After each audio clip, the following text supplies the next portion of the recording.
Un célèbre entrepreneur disait ceci: si j'ai autant réussi aujourd'hui, c'est certes grâce à mon talent, grâce à mes compétences, mais ça ne compte que pour 20%. La majeure partie de la raison de ma réussite, c'est l'opportunité, ce que certains appellent la chance, et surtout le réseau. Le réseau. La force du réseau, la puissance du réseau. C'est le sujet que je propose d'aborder avec vous aujourd'hui.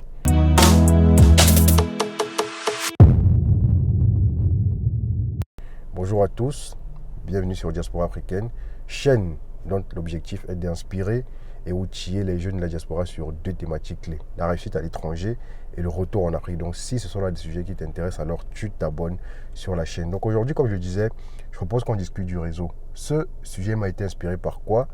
Par une cérémonie de remise de diplôme à laquelle j'ai assisté ce week-end et qui m'a permis de constater une fois de plus la force, la puissance du réseau. Et j'aimerais bien partager ça avec vous aujourd'hui sous un format un petit peu spécial par rapport à ce qu'on fait d'habitude. Ça permettra d'avoir un échange plus proche, je pense, avec les abonnés. Et voilà, dites-moi en commentaire ce que vous en pensez. Donc le réseau, revenons au sujet qui nous intéresse, la force du réseau. La remise de diplôme à laquelle j'ai assisté aujourd'hui m'a permis de voir cette force-là sous un angle différent, parce qu'il y a plusieurs façons de constituer son réseau en fonction des options professionnelles dans lesquelles nous sommes, avec plus ou moins de difficultés. Par exemple, pour le salarié, la route elle est plus ou moins tracée. Pour le salarié lambda, c'est plus ou moins tracé. Tu connectes avec tes collègues, tu connectes avec les clients chez qui tu peux aller faire des missions, tu connectes avec les collègues de tes collègues au cours de dîner, ainsi de suite. La route, elle est plus ou moins tracée pour le salarié lambda. Mais dès le moment où on veut gravir les échelons, atteindre certains postes de management, de direction financière et de décision, etc., ça demande plus d'efforts de connexion. Lorsqu'on va dans le cadre de l'entrepreneuriat, c'est un petit peu plus facile parce que l'entrepreneur, c'est celui-là qui est mobile. Du moins pour la majeure partie des activités entrepreneuriales, c'est celui-là qui est mobile, qui va à la recherche de ses clients, qui va à la recherche de prospects, qui va dans des forums, des conférences et consorts, qui est mobile dans la ville. Rien que ça suffit, qui connecte avec ses fournisseurs et des fournisseurs qui connaissent d'autres partenaires. Donc c'est un petit peu plus facile, mais qu'à cela ne tienne, un réseau demande une stratégie pour la bâtir. Pour le bâtir, autant pour moi. Le sujet que je vais aborder aujourd'hui, c'est comment est-ce qu'on commence à développer ce réseau. C'est avec ces promotionnaires. Pour ceux qui sont passés par des écoles, c'est avec ces promotionnaires, parce que j'ai envie de dire, à mon sens, c'est le premier réseau après les amis. On a deux premiers réseaux, les amis et les promotionnaires. On néglige très souvent le deuxième, qui sont les promotionnaires, et on s'appuie très souvent sur le premier, qui est aussi très bien, mais pas très efficace par rapport au deuxième. Pourquoi? Parce que les amis n'ont pas forcément les mêmes aspirations que nous. On s'est rencontrés dans un cadre, peut-être plus tôt. Ils n'ont pas les mêmes aspirations, ils n'ont pas les mêmes orientations professionnelles. Ils sont les plus enclins à nous aider dans nos affaires, mais ils ne sont pas les plus qualifiés pour cela. Donc c'est un bon réseau dans le cas où on aurait besoin de financement, ce qu'on appelle love money, dans le cas où on aurait besoin de placement, mais ce n'est pas toujours le plus efficace. Donc ceux-là, on les garde sous la main, mais il faut regarder ailleurs. Et le ailleurs, c'est les camarades d'école, les camarades de promo. Ce que j'ai remarqué dans mon entourage, c'est que quelques années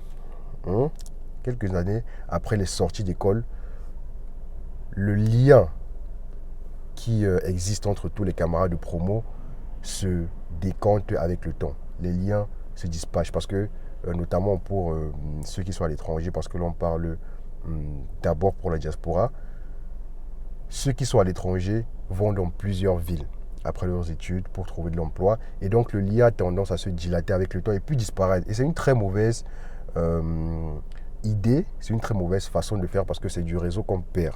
Pourquoi je dis ça? Parce qu'aujourd'hui, j'ai assisté à la remise du diplôme en tant qu'invité, bien sûr. Et donc, j'ai observé tous les potentiels qui étaient dans la salle. Parce que lorsqu'on affichait le nom du diplômé, on mettait son entreprise, on mettait son poste. Et certains étaient entrepreneurs, certains avaient ouvert leur start-up, certains étaient ingénieurs, ainsi de suite. Et pour moi, c'est une très grande force de frappe.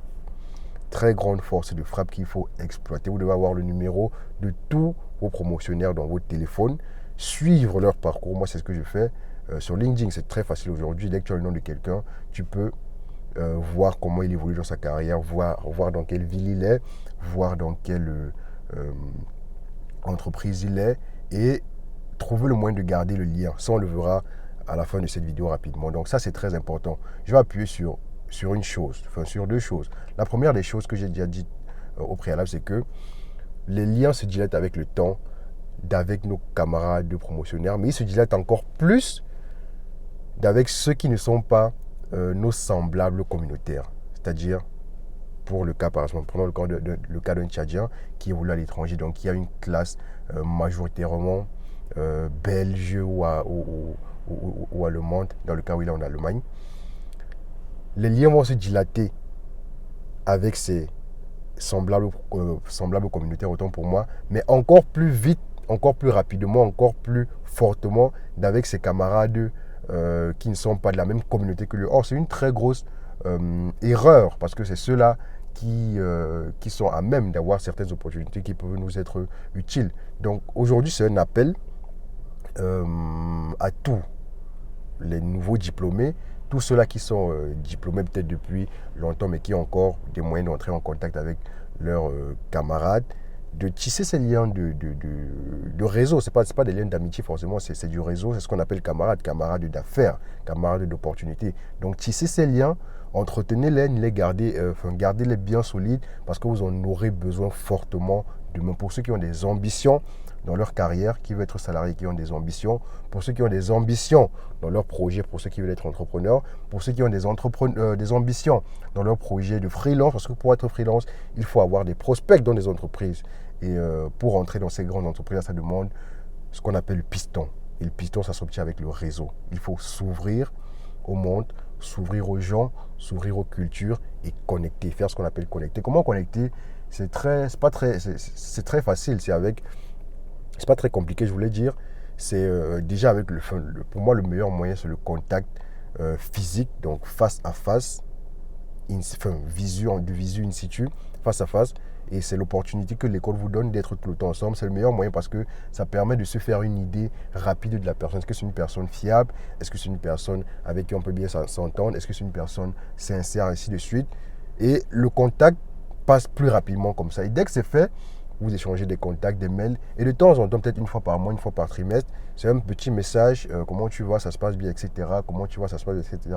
Et en fonction de la personnalité de chacun, il y aura plus ou moins ouverture de débat. Mais dès le moment où le lien est présent, le lien de savoir qu'on prend de nos nouvelles de temps en temps, on n'a pas forcément besoin de se rencontrer, sauf à l'occasion. Rien que ça permet de lier un lien de partenariat, de collaboration, de camaraderie, pas forcément d'amitié, mais de camaraderie, qui fait en sorte que je serai au courant de la position de l'un et il sera au courant de ma position. Et dans le cas où il y a des opportunités, si je suis assez au courant, je les saurai soit directement, soit il m'en fera part. Donc voilà, c'est un petit peu comme ça, c'est pas très compliqué. Et le but du réseau, c'est aussi de se pousser. Parce que très souvent, lorsque on se lance dans la vie active, on n'a pas toujours près de soi des gens qui peuvent nous aider à nous surpasser.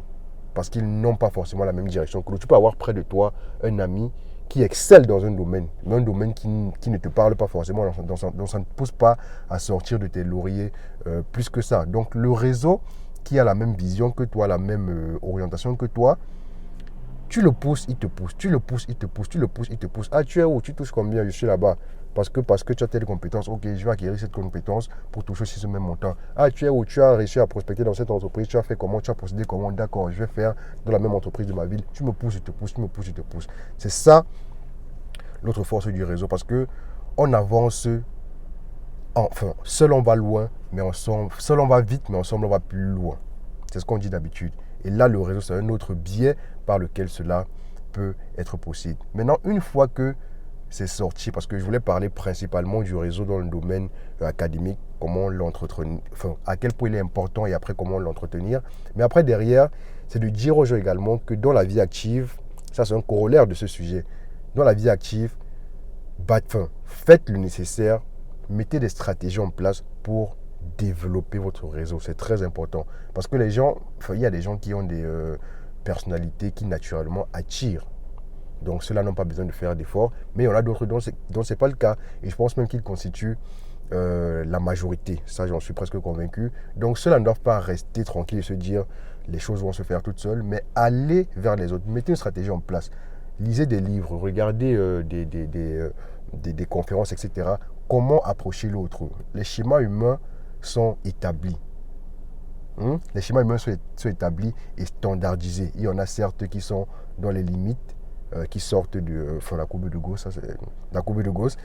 Il y en a certes qui sont dans les limites, mais pour la majorité, c'est standardisé, ça se sait facilement. Comment approcher l'autre, c'est facile. Comment connecter. Renseignez-vous sur ces stratégies-là et apprenez-les et allez vers l'autre. Parce que c'est avec le réseau qu'on avance rapidement. Peu importe l'option professionnelle, je l'ai dit tantôt, salarié, freelanceur ou entrepreneur. Donc commencez dès aujourd'hui à développer le réseau parce que c'est peut-être ce biais-là, c'est peut-être cet élément qui sera à l'origine de plus de 30% de votre réussite, de votre succès demain, si c'est ce que vous cherchez.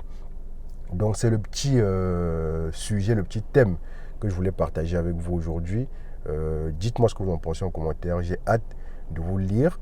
Dites-moi si ce genre de format vous plaît. Il ne sera pas fait très régulièrement, peut-être une fois par mois. Format un petit peu plus pro. Dites-moi si ça vous plaît.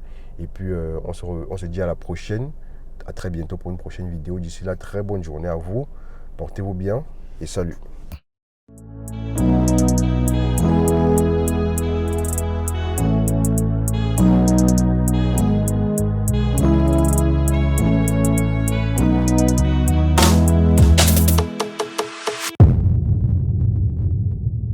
Bonjour et bienvenue sur la chaîne Diaspora Africaine.